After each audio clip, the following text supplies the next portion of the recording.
ఉంచుకోలేదు. ఎందుకు ఆ వ్యక్తిని మళ్ళీ తీసుకొని వస్తే ఈ క్రెడిట్ అంతా ఆయనకి పోతుందని చెప్పని ఆ వ్యక్తిని ఎక్కడ కూడా బయటికి తీసుకొచ్చే ప్రయత్నం చేయలేదు. కానీ కాంగ్రెస్ పార్టీ ఆ వ్యక్తిని గాంధీ భవన్ తీసుకొని వచ్చి గౌరవించడం జరిగింది. ఎందుకనంటే తెలంగాణ ఉద్యమం స్టార్ట్ అయింది ఆ రోజు. ఆనవాళ్ళు వేరేటోళ్ళే ఈయన చేర్పేసి ప్రయత్నం చేసి మొత్తం నేనే చేసిన అని చిత్రీకరించుకునే ప్రయత్నం చేసి తెలంగాణ గానం సంగతి చెప్పు మళ్ళా జయ జయ తెలంగాణ అనేది తెలంగాణ ఉద్యమ సమయంలో అంతటా కూడా ఎక్కడ మీటింగ్లు బీఆర్ఎస్ మీటింగ్లు కానీ జేఏసీ మీటింగ్లు కానీ పెట్టే ముందు పాడిన పాట. ఎందుకు దాన్ని అధికారిక గీతం చేయలేకపోయిండు? ఎందుకు చేయలే? ఏ ఉద్దేశంతో చేయలే? ఎందుకు? అందశ్రీ గారికి ఆ క్రెడిట్ వస్తుంది, చరిత్రలో అందశ్రీ గారి పేరు ఉంటది, తెలంగాణ అంటే కేసీఆర్ పేరు తప్ప ఎవరి పేరు ఉండొద్దని ఒక అహంకార పూరిత వైఖరితోటి, ఒక డిక్టేటర్షిప్ తోటి కేసీఆర్ దాన్ని కనబడుతుంది కదా. ఇంత బాధ ఇంత ప్రేమ ఎందుకు చూపిస్తాడన్న నీళ్ళు ఇవ్వడంలో కావచ్చు, నిధులు ఇవ్వడంలో కావచ్చు, కరెంట్ ఇవ్వడంలో కావచ్చు. ఇప్పుడు కరెంటు విషయంలో ఛత్తీస్గఢ్ తోటి చేసుకున్న ఒప్పందాల్లో పరిస్థితి ఏందో దానిపైన ఎంక్వైరీ నడుస్తుంది. ఈ రేసింగ్ దానిపైన ఎంక్వైరీ నడుస్తుంది. సారా వ్యాపారంలో మద్యం వ్యాపారం చేసి జైలుకి ఎవరు పోయి వచ్చారో చూసినాం. ఇరిగేషన్ ప్రాజెక్టుల పరిస్థితి ఏందో దానిపైన ఎంక్వైరీ నడుస్తుంది. ఏ స్కీమ్ పెట్టినా ఏ రకంగా స్కామ్ చేయాలని ఆలోచించి స్కీమ్లు పెట్టిరు తప్ప నిజంగా ఈ స్కీమ్ 100% ఇంప్లిమెంట్ చేసారు అని ఒక విషయం చెప్పండి. ఇప్పుడు ప్రతి దానికి మాట్లాడతారు గురుకులాలు మేము తెచ్చినాం. నిజంగా గురుకులాల్ని పటిష్టం చేయాలి, బలపరచాలనంటే అది ప్రారంభించినప్పుడు 1వ తరగతి వరకు ఉండేటట్టు ఏదైతే టెంపరీగా రెంటల్ బిల్డింగ్స్ లో ప్రారంభించారు. నిజంగా గురుకులాల్ని బలపరిచేది ఉంటే ఎందుకు పర్మనెంట్ బిల్డింగ్స్ ని ప్రారంభించలే, కట్టే ప్రయత్నం చేయలే? First question. సెకండ్ది, 6వ తరగతి వరకు ఆలోచించి తీసుకున్న గురుకులాల్లో ఈరోజు 10వ తరగతి 12వ తరగతి వరకు పిల్లలు చదువుతారు. స్పేస్ సరిపోతుందా?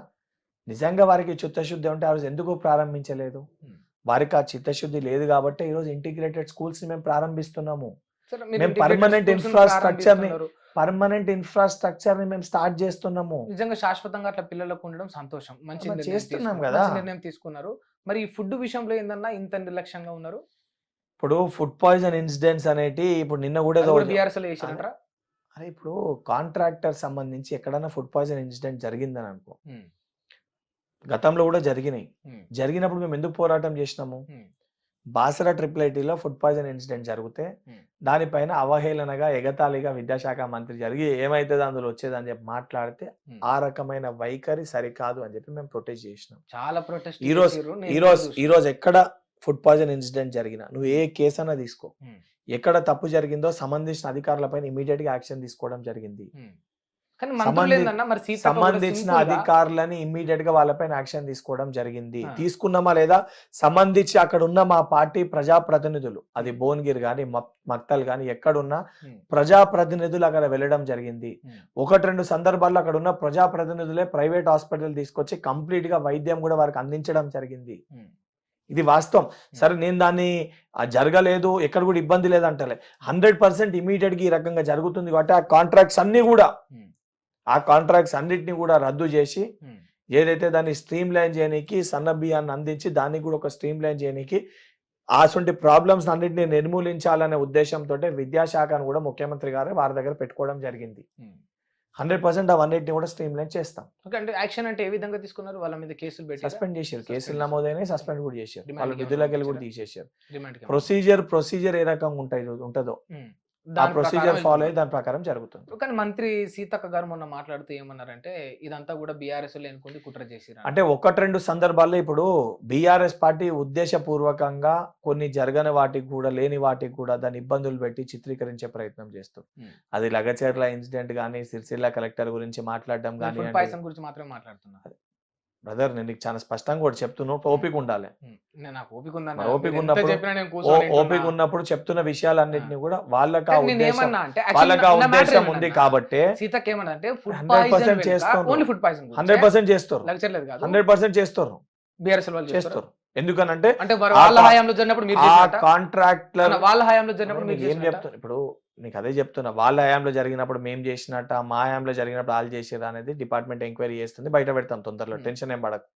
ఎవరు చేసిండు ఎందుకు చేసిండో బయటికి వస్తే లోపల పోయినప్పుడు కనబడుతుంది, 100% చేస్తారు, అన్ని బయటికి వస్తాయి. ఎవరు చేసిండు ఎందుకు చేసిండు ఆ కాంట్రాక్టర్లను లోపల వేసినప్పుడు అన్ని బయటికి వస్తాయి, తొందర ఏమీ అవసరం లేదు, ప్రతి ఒక్కటి బయటికి వస్తాయి. 100% చేస్తారు, వాళ్ళకి సిగ్గుశరం లేదు. అది ఈ రోజు అధికారం పోతే కూడా ఓ నిజాం రాజు దగ్గరికి వెళ్ళి సంస్థానం గుంజుకున్నట్టు వాళ్ళ ఆస్తిని మేము గుంజుకున్నాం అన్నట్టు వివరిస్తుంది ఆ కుటుంబము.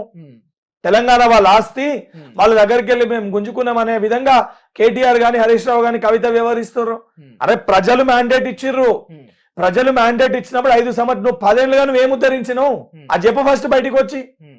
ఐటీ సెక్టార్ డెవలప్మెంట్ చేసిరు, నీళ్లు తెచ్చిరు, నిధులు తెచ్చిరు, బానే ఉన్నది కన్నా ఎక్కడ కూడా 10 ఏళ్ల కాలంలో సేమ్ సబ్జెక్ట్ చెప్పిన స్కీమ్ లెవెల్ ఏందో నీకు చెప్పినా మీరు చెప్పిండ్రు, మళ్ళీ చెప్పాను నీకు. అదే 10 ఏళ్ల కాలంలో వీళ్ళపైన ఎంత వ్యతిరేకత వచ్చింది, మీ పైన అంతే వ్యతిరేకత వచ్చింది. దీన్ని మీరు అంటే నన్ను అసెస్ చేసినావా? లేదు, జనాలు చెప్తా అంటే అసెస్ చేసిన మీడియాలో ఉన్నా నేను చూస్తా ఉన్నా. బ్రదర్ ఒక విషయం ఒకటి చెప్తా, ప్రజలకి ఇచ్చిన గ్యారంటీల పైన మేము బాధ్యతతోటి వ్యవహరిస్తున్నాము. ప్రజలు మాకు ఇచ్చే మ్యాండేట్ రానున్న లోకల్ బాడీ ఎలక్షన్స్ లో మీకు కనబడుతుంది. రేపొద్దున అంతిమ నిర్ణయము ప్రజాస్వామ్యంలో నిర్ణయించేది ప్రజలు. ఓకేనా? ఈరోజు చూపించి ప్రజల్లో మాకు వ్యతిరేకత వచ్చింది, ప్రజల్లో మాకు వ్యతిరేకత వచ్చిందంటే దేనిపైన? ఇప్పుడు ఇచ్చిన ఎందుకు అంటే నిరుద్యోగులకి 2 లక్షల ఒక విషయము 55,143 కదా పెండింగ్ లో ఉన్న నోటిఫికేషన్లు. ఫర్ ఎగ్జాంపుల్ ఇప్పుడు గ్రూప్ 1 ఉంది, గ్రూప్ 1 పాత పెండింగ్ లో ఉన్న నోటిఫికేషన్ కంప్లీట్ గా కొత్త నోటిఫికేషన్ వస్తుందా? మరి ఎట్లా హామీ ఇచ్చారన్నా? అరే కోర్టు కేసు చిక్కుముడిలో ఉన్నాయి అన్ని కూడా, మరి నువ్వు ఎట్లా పోస్ట్ పోన్ చేయమని ఎందుకు అడుగుతున్నావు?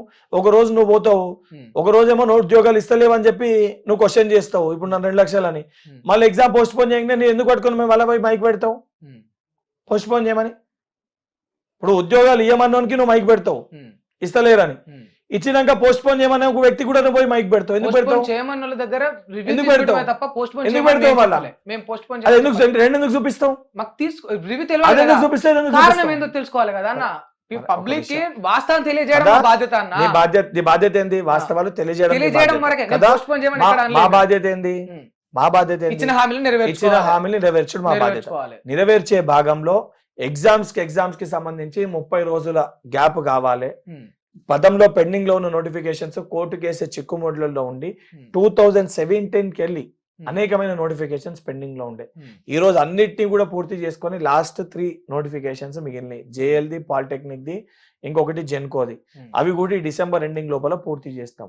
దాని తర్వాత నెక్స్ట్ ఇయర్ జాబ్ క్యాలెండర్ ప్రకారం ఎట్లా ఈ వర్గీకరణ ఇవన్నీ ఫినిష్ అయిపోతాయి. ఆ లోపల ఉన్న దాని ప్రకారంగా అసలు నోటిఫికేషన్ ఎప్పుడు ఇస్తారు, ఎగ్జామ్ ఎప్పుడు పెడతారు, ఎప్పుడు రిజల్ట్స్ ఇస్తారు, ఎప్పుడు అపాయింట్మెంట్స్ ఇస్తారు అని నిరుద్యోగులు అంటే తెలంగాణలో ఉన్న మా యువకులు అడగక ముందే అవన్నిటినీ కూడా ఏదైతే పద్ధతిగా డేట్స్ ని ముందే అనౌన్స్ చేసి ఆ భరోసాని ప్రభుత్వం కల్పిస్తుంది.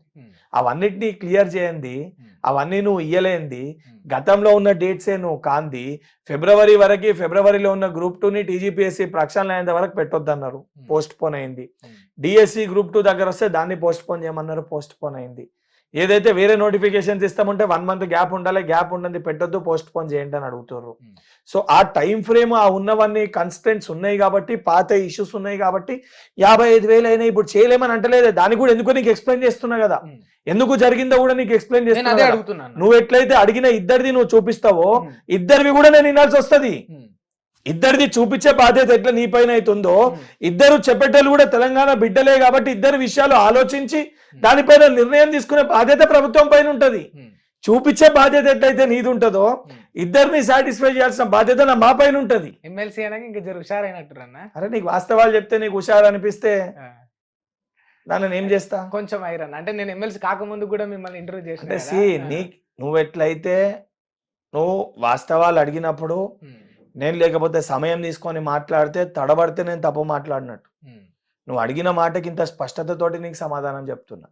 అండ్ నిన్ను మెన్షన్ చేసి ఎందుకు నీకు ఎక్స్ప్లెయిన్ చేయాల్సి వచ్చిందంటే నీ వృత్తి ప్రకారంగా జరిగే విషయాలు పాజిటివ్ ఉన్నా నెగిటివ్ ఉన్నా చూపించాల్సిన బాధ్యత నీది ఉంటుంది. సో పాజిటివిటీ నెగిటివిటీ రెండింటినీ కూడా ఆలోచించి ఏది కరెక్ట్ అనే నిర్ణయం తీసుకొని ఏది మంచిది లార్జర్ సెక్టార్ కోసం మంచిదని నిర్ణయం తీసుకొని దాన్ని ఇంప్లిమెంట్ చేసే బాధ్యత ప్రభుత్వం పైన ఉంటుంది. హిట్ టీవీ యాప్ ఇందులో short news, live news, entertainment shows, movies, digital magazines తో పాటు మీ జిల్లా వార్తలను కూడా ఫ్రీగా చూడొచ్చు. అంతేకాదు కేజీ నుంచి పీజీ వరకు విద్యార్థులకు స్కాలర్షిప్ కూడా అందిస్తున్నాం. ప్రతి వారం 10 మందికి లక్కీ డ్రా ద్వారా ఒక్కొక్కరికి 10,000 రూపాయలు అందిస్తున్నాం. ఇంకెందుకు ఆలస్యం, వెంటనే హిట్ టీవీ యాప్ ని డౌన్లోడ్ చేసుకుని ఫ్రీగా ఎంటర్టైన్మెంట్ పొందండి. Hit TV app. Hit TV app. Please download Hit TV app. Hit TV యాప్ని ఫ్రీగా డౌన్లోడ్ చేసుకొని ఎంజాయ్ చేయండి. మీకు నచ్చిన ఎంటర్టైన్మెంట్ కోసం హిట్ టీవీ యాప్ ని ఫ్రీగా డౌన్లోడ్ చేసుకుని ఎంజాయ్ చేయండి. హిట్ టీవీ యాప్ని డౌన్లోడ్ చేసుకుని ఆస్వాదించండి, ఆశీర్వదించండి. ఇంతమంది సెలబ్రిటీలు హిట్ టీవీ యాప్ ని డౌన్లోడ్ చేసుకోండి అని చెప్తున్నారంటే ఎంత మంచి యాప్ ఆలోచించండి. అమెరికా అమెరికా అమెరికా అమెరికాలో చదవాలనుకునే వాళ్ళకి విశ్వసనీయమైన పేరు మన శౌర్య కన్సల్టెన్సీ. UK లో 1 year masters. UK లో 1 year masters. 2 years work permit up to 5 years visa. Contact Saurya Consultancy. Contact 89851 89851.